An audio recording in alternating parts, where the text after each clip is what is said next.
Assalamualaikum warahmatullahi wabarakatuh. Halo semuanya, perkenalkan nama saya Rizky Alrawayan dengan NIM 21051214040 dari Prodi Sistem Informasi 2021B. Di sini saya akan menerangkan tentang schedule remaining first atau biasa disingkat SRF. Sebelum kita memasuki SRF, ada baiknya kita mengenali terlebih dahulu apa itu algoritma penjadwalan. Penjadwalan proses. Definisi penjadwalan proses ialah penjadwalan di sini memiliki makna kumpulan kebijaksanaan dan mekanisme di sebuah sistem operasi yang berkaitan dengan urutan proses kerja dalam memutuskan proses mana yang akan dijalankan terlebih dahulu, kapan berjalan, atau berapa lama proses itu berjalan.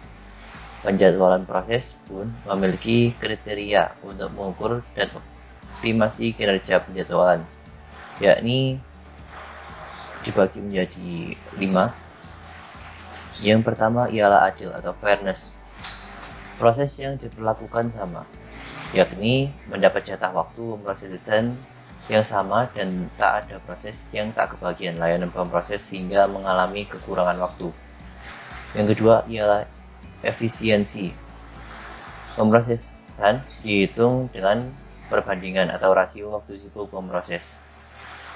Yang ketiga ialah waktu tanggap atau response time. Sistem interaktif.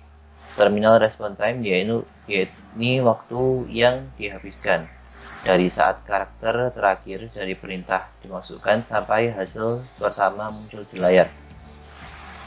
Lalu ada sistem waktu nyata atau real time. Adalah waktu dari saat kejadian internal atau eksternal sampai instruksi pertama layanan yang dimaksud dieksekusi. Yang keempat ialah turnaround time. Waktu yang dihabiskan dari saat program mulai masuk ke sistem sampai proses diselesaikan oleh sistem. Lalu ada throughput, jumlah kerja yang dapat diselesaikan dalam satu unit waktu. Penjadwalan jangka pendek atau short term schedule adalah menjadwalkan alokasi pemproses di antara proses yang ready di memori utama. Yang kedua ialah penjadwalan jangka menengah atau medium term schedule. Setelah dieksekusi selang beberapa waktu, proses mungkin menunda sebuah eksekusi karena membuat permintaan request input atau output atau memanggil sistem call. Lalu yang ketiga ialah penjadwalan jangka panjang atau long term schedule. Bekerja terhadap antrian batch dan memiliki batch berikutnya yang harus dieksekusi. Batch biasanya adalah proses-proses dengan penggunaan sumber daya yang intensif, yaitu waktu pemproses, memori, perangkat, IO, memiliki prioritas rendah. Lalu ada penjadwalan preemptive, ialah proses diberi jatah waktu oleh pemproses, yang mana pemproses dapat diambil alih atau diinterupsi proses lain, sehingga proses disela sebelum selesai dan harus dilanjutkan menunggu jatah waktu pemproses kembali pada proses itu. Lalu ada penjadwalan non-preemptive, ialah proses yang sedang berjalan tidak dapat disela. Sekali proses berada di situs running, maka proses akan dieksekusi terus sampai proses berhenti karena selesai atau di-block untuk menunggu IO. Lalu kita langsung menuju ke SRF. SRF adalah schedule remaining first.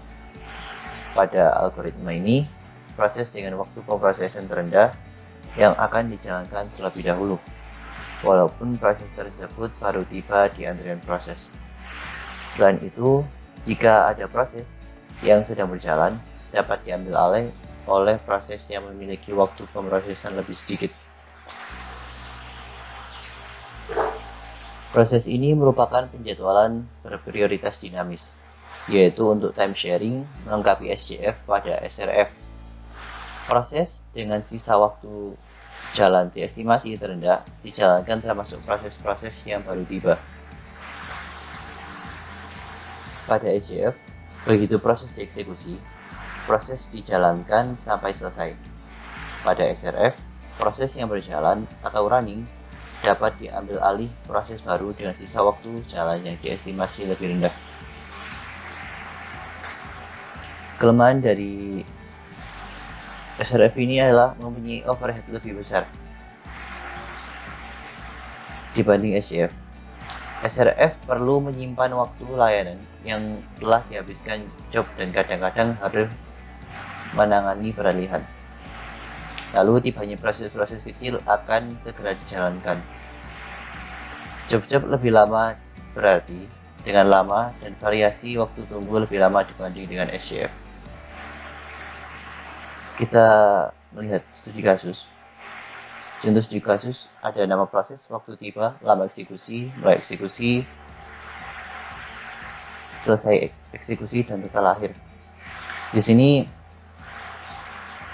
waktu tiba proses A adalah 0, waktu tiba proses B adalah 2, waktu tiba proses C adalah 4, dan waktu tiba proses D adalah 5. Dengan lama eksekusi proses A 7, proses B 3, proses C 9, proses D 4, dan lalu kita mulai eksekusi. A mulai dari 0, B mulai dari 2, C mulai dari 14, dan D mulai dari 5. Dengan selesai eksekusi, A sama dengan 14, B 5, C 23, D 9, dengan total akhir 14, 3, 19, dan 4. Pada saat 0, hanya proses A yang telah tiba. Karena itu, mulai dari saat 0, proses A yang dikerjakan oleh prosesor. Setelah bekerja sampai saat 2, proses B tiba. Pada saat ini, proses dari proses A adalah 5. Sedangkan lama proses B adalah 3.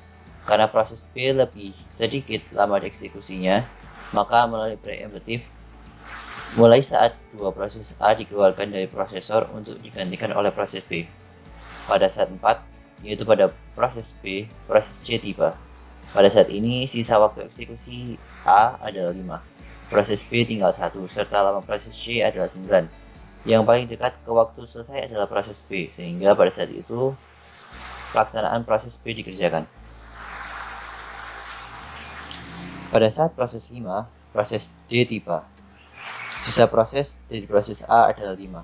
Proses B selesai. Lama proses C adalah 9, serta lama proses D adalah 4. Yang paling dekat ke waktu selesai adalah proses D, sehingga mulai pada saat 5 proses D dikerjakan. Pada saat 9 proses D selesai, pada saat itu sisa waktu eksekusi proses A adalah 5, serta lama proses C adalah 9. Yang paling cepat untuk diselesaikan adalah proses A, sehingga mulai pada saat 9 sisa proses A dikerjakan dan selesai pada saat 14, dan mulai pada saat 14 proses C dikerjakan sampai selesai pada 13.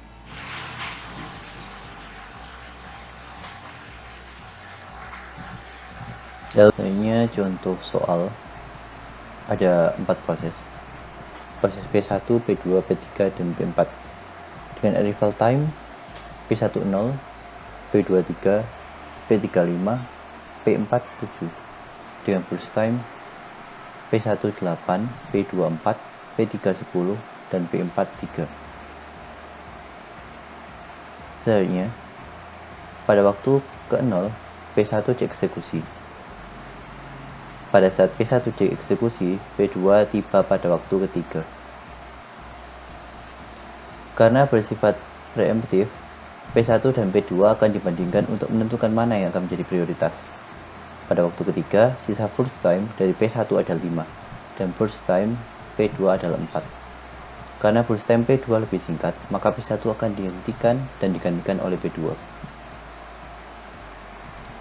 Selanjutnya, pada waktu ke-7, sisa burst time P1 adalah 5, P3 adalah 10, dan P4 adalah 3. Karena burst time P4 lebih rendah, maka P4 akan dieksekusi sampai selesai. Pada waktu ke-10, P4 telah selesai dieksekusi dan sisa burst time dari P1 adalah 5 dan burst time P3 adalah 10. Karena burst time P1 lebih singkat, maka P1 akan dilanjutkan untuk dieksekusi sampai selesai. Pada waktu ke-15, P1 telah selesai dieksekusi. Karena P1 telah selesai dieksekusi, maka P3 akan dieksekusi dan akan selesai pada waktu ke-25. Selanjutnya, menghitung AWT atau waiting time. Waktu proses dikurangi waktu kedatangan. Jadi P1 berhubung 0 kurangi 0 plus 10 kurangi 3 sama dengan 7, lalu berdasar hitungan tadi maka average time adalah 7 plus 0 plus 10 plus 0 per 4 karena ada 4 proses, jadi hasilnya 4,25. Lalu menghitung TAT atau turnaround time. Setelah itu maka TAT adalah semua total dibagi 4 proses jadi 10,5.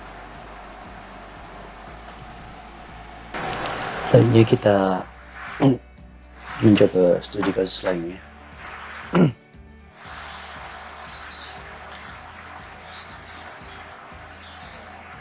Ada 5 proses P1, P2, P3, P4, dan P5 dengan arrival time P1 0, P2 3, P3 7, P4 9, dan P5 10. First times P1 10, P2 6, P3 12, P4 8, P5 6. Lalu selanjutnya yang kita lakukan ialah membuat Gantt chart berikut gambarnya sesuai dengan tabel P10, P23, P19,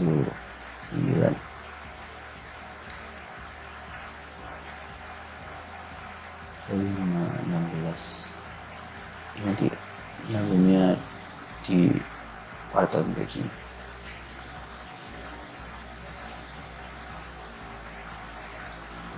Jadi ketika CPU tidak melakukan apa-apa, P1 datang untuk meminta diproses, di mana P1 membutuhkan waktu 10 untuk menyelesaikan seluruh prosesnya.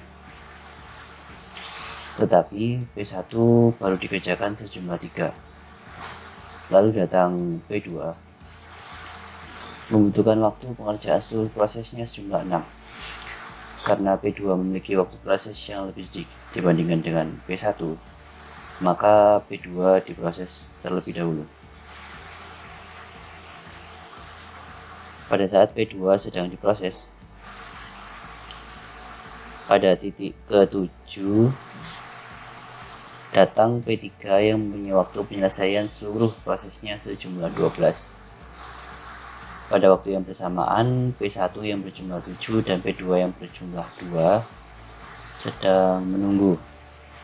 CPU kemudian melakukan pengecekan terhadap ketiga proses tersebut yang memiliki waktu tunggu yang paling sedikit yaitu P2.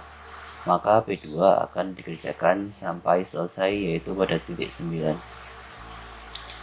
Di titik 9,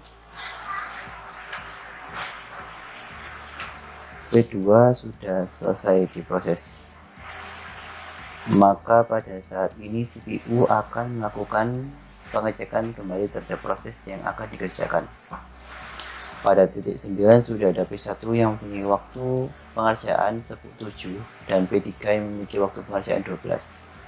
Namun pada saat yang bersamaan datang P4 yang mempunyai waktu pemrosesan 8. P4. Setelah melakukan pengecekan dari 3 proses tersebut, CPU memutuskan bahwa yang akan dikerjakan pada titik 9 yaitu P1. Hal ini karena P1 memiliki waktu pemrosesan paling sedikit dibandingkan ketiga proses tersebut. Pada saat P1 dikerjakan di titik 10, datang P5 yang membutuhkan waktu pengerjaan sejumlah 6. Di sana juga masih terdapat antrian proses yaitu ada P3 12, P4 8. Jika dilihat P1 dan P5 memiliki waktu pengerjaan proses sejumlah 6, Sama seperti SJF, jika ada proses yang memiliki waktu kesamaan waktu pengerjaan, maka proses yang lebih awal datang akan dikerjakan terlebih dahulu. Di sini CPU memilih P1 untuk dikerjakan hingga berakhir pada titik 16. Di titik 16, saat P1 selesai diproses oleh CPU kembali melakukan pengecekan terhadap proses-proses yang sedang menunggu.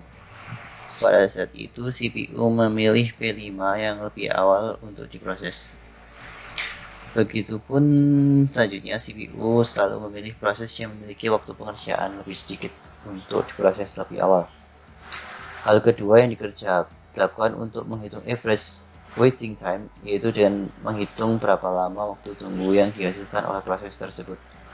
Untuk menghitungnya dapat dilakukan dengan cara mengurangkan waktu eksekusi dengan waktu datang.